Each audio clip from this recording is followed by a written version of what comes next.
What is going on, YouTube, and welcome back to the channel. In today's video, we're gonna just be finishing up a bunch of odds and ends and a bunch of little things like that. I got little Kev on some cool projects here.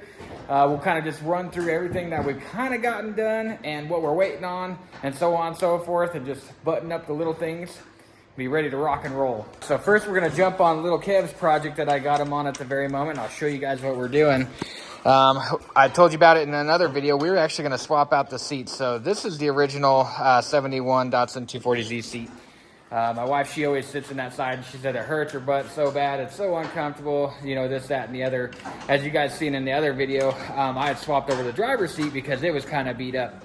Well, a while back on Facebook Marketplace, these seats came up on Facebook for sale, and I had to have them for this car. They were like 50 bucks. And I was like, you know what? We're doing it. Let's see if they fit.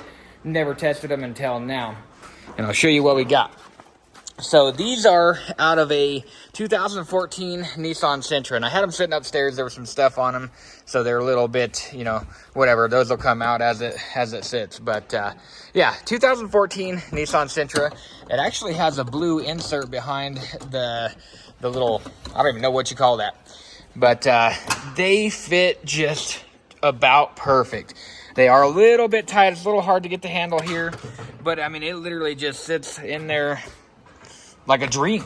So all we have to do is make up a couple brackets that go on the floor down here for the front brackets.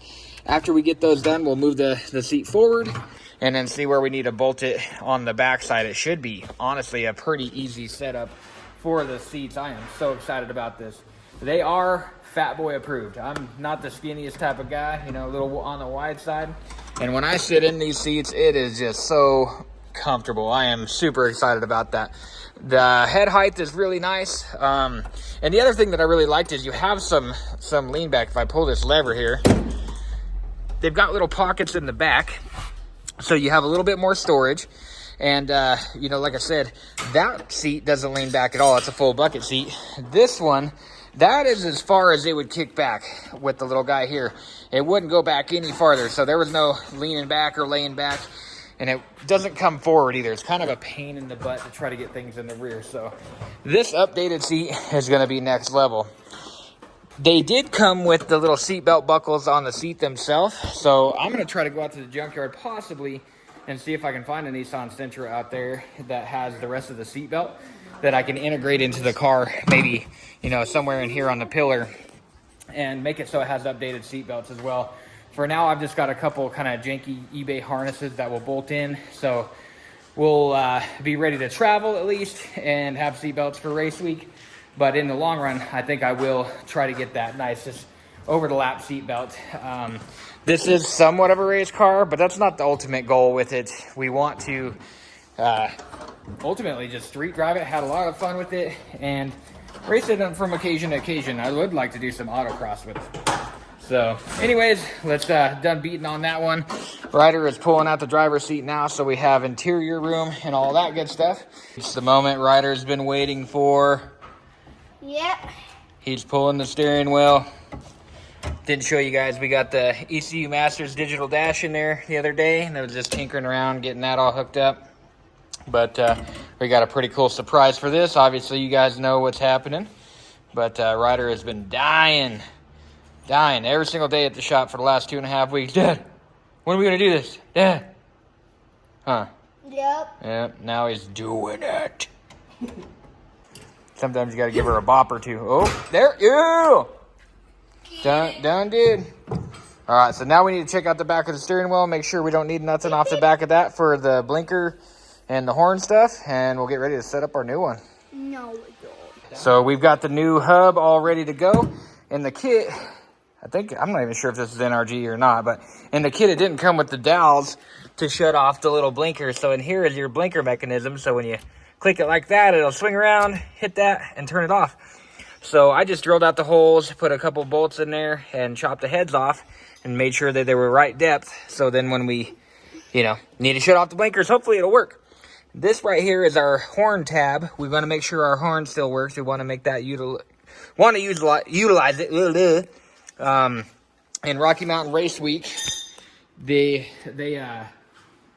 require a horn, blinkers, headlights, taillights, all the above, you know, street car stuff, wipers, all that good stuff. So we need to make sure all that works. So that's why I want the horn to work. I did get a new horn kit and a bunch of buttons and things like that we may install. But hopefully we just make this work so we don't have to go through all that headache. So I'm going to hand this off to Ryder. He's going to get her installed. Sure, the button's right there. See the dot? There you go. Turn it straight up. Okay. Yeah, you don't want to turn it. You just want to. Okay. No, you were right. That one. One more over. There we go. Boom. Okay, you put your washer. I'm on nut. And his nut. He dropped his nut earlier. No, it was the washer. Uh-huh. Oh, no, it wasn't. Mm-hmm. You're right. All right, he's going to get that bad boy all tightened down, and then we'll reveal the new steering wheel. Oh. Is it? Right? You know how to work that thing? Mm-hmm. Just kidding. It's moving. There you go. You got it. Yep. Keep tightening it. I'll hold it. There you go. Okay. That'll be good for a moment. We'll put the steering wheel on, and then you can tighten it some more because then you'll have something to hold on to. Freaking sweet. So, this ain't nothing new. This is the exact same steering wheel that I have in Wasabi. It is a Momo steering wheel. I love the way this feels. It's almost like a suede / leather. I'm not 100% sure what it is, but it's really nice. I love the double white stitch in there, and it is just super duper durable with the amount of work and stuff that we do on Wasabi. Just a great steering wheel. Out of all of them that I've ever purchased, that is the best one so far. So let's go ahead and put the icing on the cake here. There that beauty is. Looking good. And check this out. Got the blinker on. Turn, bam, she shuts off. Boom. This is an old car, even with the old steering wheel. That didn't work, so I'm glad I got that working at least. Bad news is we did not get the horn working. The bolt that comes up through the steering column was actually too deep, and the horn button was, you know, they just ran into each other. We couldn't get it bolted up. So I have this horn button right here that came with my new horn setup. And it's kind of just a cool little clicker button. There used to be a toggle switch right there for the old fuel pump, so I'm thinking this little button might fit right inside there. Bam! That'll look good. So that'll be our horn situation there. So we do have a horn with it. Not that I ever use it, but it's just a requirement. So that'll kind of be our go-to. Kind of bummed that I couldn't use the steering wheel, but it is what it is. I wasn't willing to modify the steering column too much. So anyway, on to the next little project. Cut ourselves a couple brackets to hold the intercooler in. So go ahead and just chop this bad boy up. With aluminum and stuff like that, I like to use my skill saw. I got a little aluminum blade. Rips right through this stuff.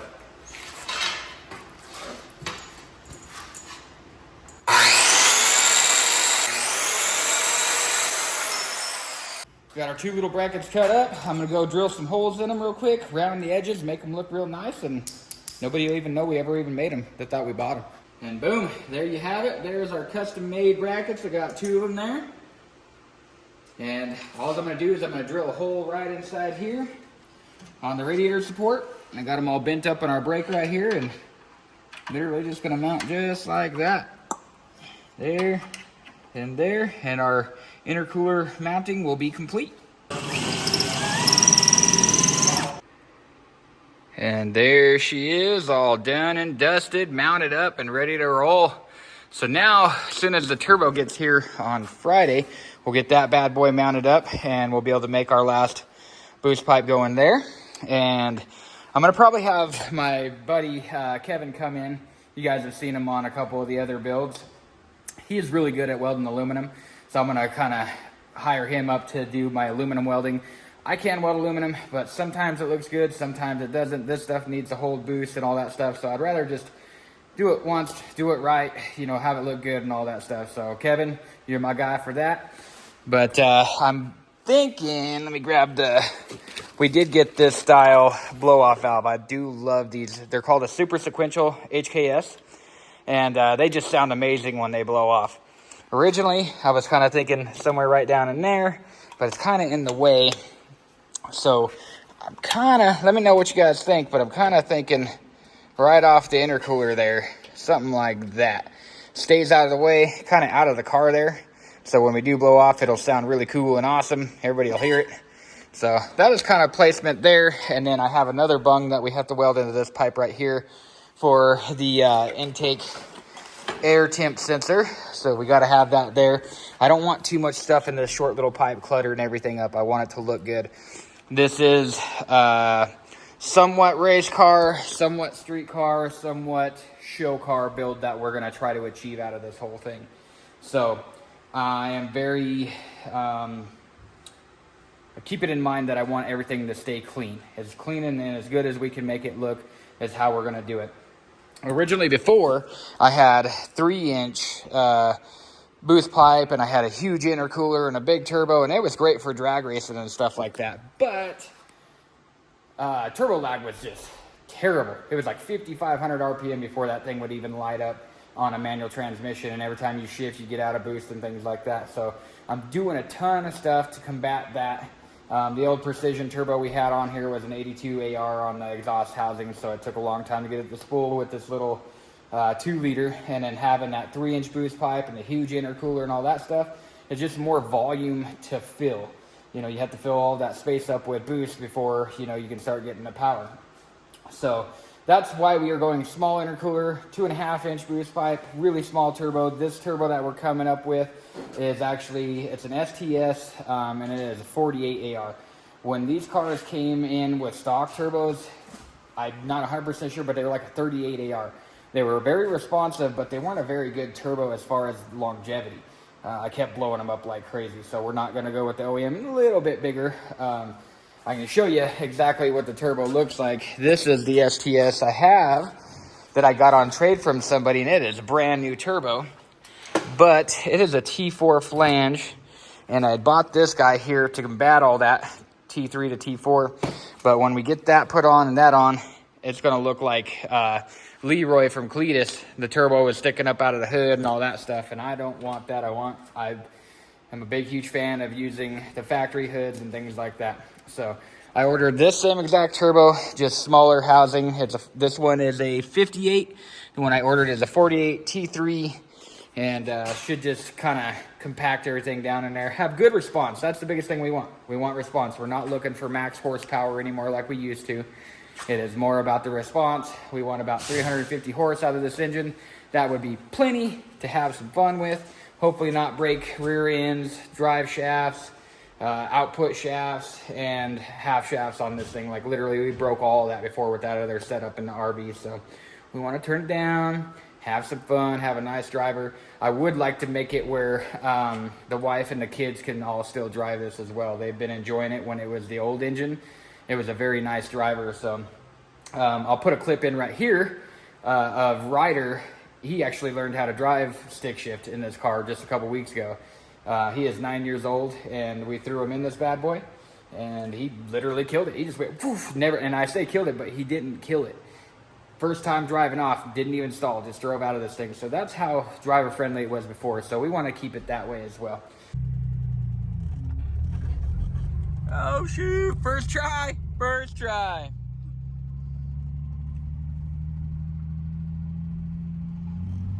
we go, now get ready to shift, clutch in. Second. Oh snap! You been playing video games or what? Yeah. So we're gonna go ahead and get ready to cut the hole in our intercooler here for our blow-off valve. I'm gonna show you guys the best way to do this, in my opinion, as far as keeping your intercooler clean while cutting into it. That's why most people probably don't cut it. I do see a lot of builds that do have it set up like this, but you do need to take care and make sure that you're getting all the shavings and everything out of the intercooler before you ever run it. So afterwards, if you don't have the means or the methods that we're gonna do, just make sure you blow it out real good. Using some grease on your drill bit and on your hole saw will help catch some of those shavings if you want to do it that way. But do know that if you do grease it when you go to weld it, you may have a problem with the grease in there, so make sure you're cleaning that up as well. But we're gonna go ahead and show you our method of what we're gonna do. So first off, I got the intercooler tipped upside down, so all the shavings are gonna fall right towards the hole here.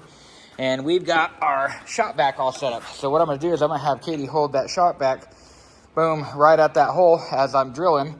And hopefully that just catches all the shavings as they fall down. Besides that, after we're done, we'll go in there, we'll blow through that side this way, you know, just try to keep it as clean as possible, and just make sure all the dirt and debris is out of there. We're gonna get all the stuff here prepped. I already got all the boost pipes prepped, all the holes drilled, everything ready to go. This is our last thing. And then Kev can come over and weld this all up for us, and our cold side will be done.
Said that this was appropriate shoes and attire for working.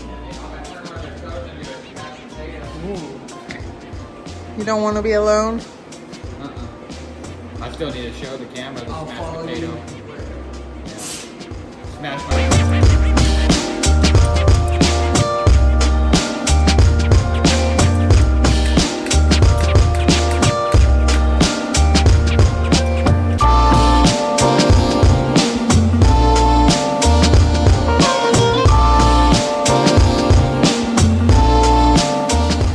So we've got intercooler, cold side, all done up, said and done. New radiator is in, new used. This came out of Wasabi. This is actually an RB swapped radiator, so it came out of Wasabi. I've got a new radiator for the green car, a little tiny Honda one, because we're gonna end up eventually going methanol, so we don't need a big radiator for it as far as that goes. Plus, we're gonna be doing more no prep stuff. It's not gonna be as much of a driver anymore. It's not gonna be our street car, because it's been long gone from that. This car will be our street car from now on. So anyway, we are pretty much said and done up here. We just got to wire in the ECU. There's a few last things there that I got to put in, and I'll touch more on the ECU stuff later. And the wiring's boring, so I'm not going to bore you guys to death with that wiring and stuff like that. But as far as that goes, we are so close to being able to start this engine up. I've got to build a couple lines for my catch can, which isn't needed to start. And then I've got my overflow can, whatever. I think we're going to mount somewhere over here for the radiator. Great news is the transmission was rebuilt. It was rebuildable. It is coming back tomorrow. I sent it down to Cheyenne last Friday, and it is coming back tomorrow, this Friday. So 1 week rebuild. Much appreciated, Aaron. Again, thank you so much for knowing the time limit and time frame that we have on all this and just getting us taken care of.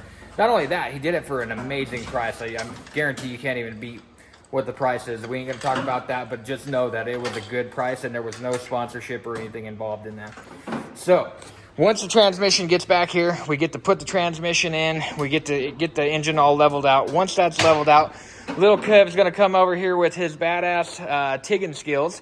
The kid is only 16 and can weld like a boss. His TIGging skills are pretty awesome. So I'm gonna let him kind of just go ham on this exhaust system and let him just show his talent and his skills on this bad stuff. So we've got a bunch of stainless steel 304 mandrel bent tubing, 3-inch all the way out. We got a nice exhaust back there, which we'll show you when that video comes. But other than that, that is kind of the final things we need. ECU, exhaust, transmission, and we can start this thing up and take it for a cruise around the block if we wanted to.